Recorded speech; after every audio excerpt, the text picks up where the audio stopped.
Every color in Magic dominates the table in its own way. But once you know each color's tricks, you'll never get blindsided again. Some win through brute force, some win with patience, and yet others win through pure manipulation. So in this video, let's break down how each color wins the game and how to spot the win before it's too late.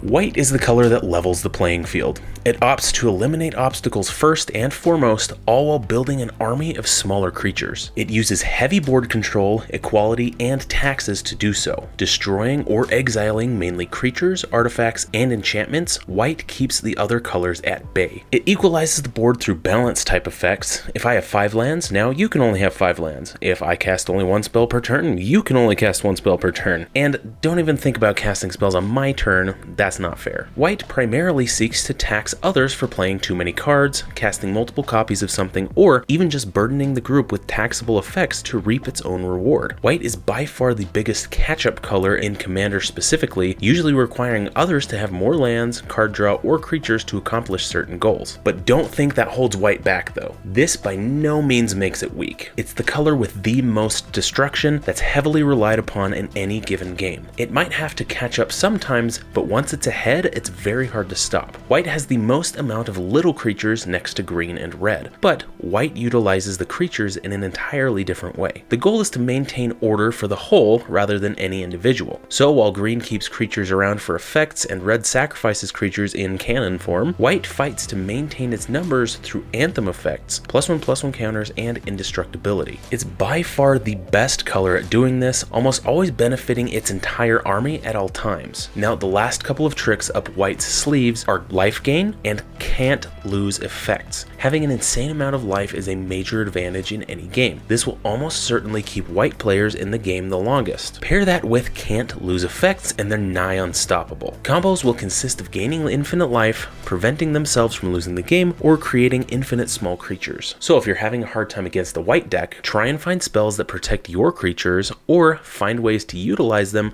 before they die. Run more removal yourself so you can stay ahead of the tax effects. If these start to lock down the board, you're in for a tough fight. And try to remove each buff as they come up. One anthem isn't bad, but once there's 3 or 4 of them, it gets incredibly hard to deal with. Blue is the color of knowledge. It seeks to win by using card advantage, tempo, and stack control. Blue has a fair number of big creatures, but pales in comparison to red, black, and green. In order to prevent itself from being eliminated too quickly, blue uses card advantage to stay ahead to find answers to oncoming threats. These answers are the stack control. By preventing other players from having a solid game plan, blue counters all types of spells. By doing this, it has time to draw into its win cons. It might also take a while to find these, but it's perfectly equipped to draw the game out as long as possible. This is called tempo, keeping the game going for as long as it needs to pull off a win. And once it's built up enough engines to finally do so, it'll already have everything in place and the opponent will surely lose. Another advantage of blue is its unblockable creatures. By getting in just a small amount of damage each turn, over time that starts to hurt, especially if paired with Infect, which is the deadliest of wins. Combos will consist of getting rid of their entire library, forcing everyone else to get rid of their libraries, or even possibly returning all other things to their owner's hands to swing in for a wide amount of combat damage. So if you're having a hard time dealing with a blue deck, try to use cards that can't be countered, find spells that compete directly against it, or run spells that prevent the blue player from using mana efficiently. If the blue deck has no mana to use on your turn, you're relatively safe. Just make sure you go as fast as possible to keep them on their toes. Black is the color of death and rebirth. It seeks to win by harming itself for the greater good. Black will always sacrifice the grunt for bigger and better things. It gains advantages in doing so and will keep doing so until its opponents are handled. It sacrifices creatures and other resources to gain mana, summon large demons, draw more cards, or even destroy other creatures. And don't be fooled when it loses its tools. There are hundreds of recursion spells to resummon any creature from the graveyard. Even death isn't the end for a black deck. Black also uses uses life gain to its advantage, just like white. However, it does so in a more gruesome way. By gaining life, it'll almost always force everyone to lose life, or it'll find a way to lose life to cause life loss or keep creatures off the battlefield. For that reason, black's win cons are not usually combat damage, but rather life gain, life loss combos. Combos will consist of infinite life loss, creature death triggers, or repeatable mass death to all creatures. So if you're having a hard time against the black deck, try and play exile effects to get around their graveyard synergies. This could be exiling individual creatures or their entire graveyard. Being able to counter activated abilities is very strong as well, especially if it's attached to an enchantment. Black and red have little to no ways of dealing with enchantments, so shutting off a key synergy piece is vital for stopping a black deck. Red is the color of fast action. It seeks to win by dealing direct damage in bursts, creating chaos on the board, and using short-term gains for long-term payoffs. No color does more damage than red does. Modern cards will usually say X damage to any target. This could be creatures, players, planeswalkers, battles, you name it. Dealing direct damage is the fastest way to eliminate opponents. Red can amplify its damage in many ways, and does so without even trying sometimes. If it can't get rid of something with that damage, it'll instead opt for chaos type effects that potentially ruin game plans. These chaos effects might not be the most optimal compared to other colors removal plans, but red doesn't care, it just rolls with the punches. And speaking of chaos, red has ways of enraging the opponent's creatures as well. Treason effects are huge in this color, taking control of a creature but only for one turn. Besides dealing direct damage, combat is the second most common way red decks win. By gaining controls of others' creatures, it can have a huge advantage, and being the master of combat has its benefits.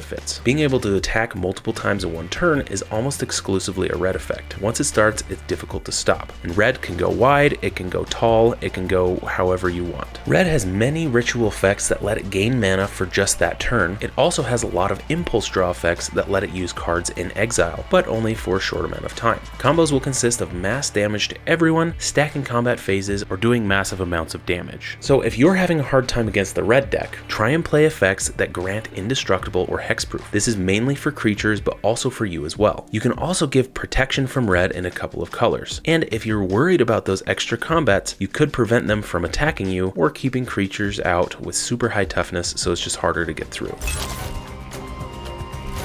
Green is the color of creatures and nature. It seeks to win by attacking with either really big creatures or amassing an army of smaller creatures that get bigger over time. It also has the most artifact hate in the game, leaning towards nature's inevitable claim on man-made stuff. Green might have the most skewed mana values due to the sheer number of large creatures. That's why green's biggest advantage is mana ramp. No other color finds as many lands as green does. By having these extra lands, it can utilize all the massive creatures in its arsenal. As it finds more and more mana sources and slowly gains more and more power, the inevitability starts to set in. When green decks hit, they hit hard. Multiple effects grant power and toughness boosts to all its creatures, often giving trample. So no matter what, it's likely that its opponents will be hit with massive damage. When it's not dumping giant creatures onto the board, it scales very fast with small creatures, namely elves. These creatures might seem harmless at first, but over time, green builds them into a formidable army. Green is the simplest color to understand, but this by no means makes it less threatening. Combos will consist of landfall triggers, creating infinite mana, combos that make +1/+1 counters that get turned into more creatures, or massive overrun effects that temporarily boost all creatures' power and toughness, among other things. So if you're having a hard time against the green deck, run more removal to get rid of things as they come. Green is probably the easiest color to control. If green has no creatures, it's almost always out of the game. Prevent those creatures from attacking or just prevent the damage. Green shines in the mid to late game, so if you can pull off your win before then, you're golden. If you would like to know more ramp spells that can go in each of these colors, check out the playlist right here. It'll go through everything. Once you know how each color dominates, you start to see the table differently, and you can predict who's about to take over the game. By studying how colors and decks are structured, you have that much more of a chance of winning in the future. Now, I know this is just very generic Weenie Hut Junior level stuff, but it is a great starting point for anyone who's new to the game, or anyone who just wants a better understanding of the color pie. But with all that, I'll see you guys next week for your weekly dose of Magic.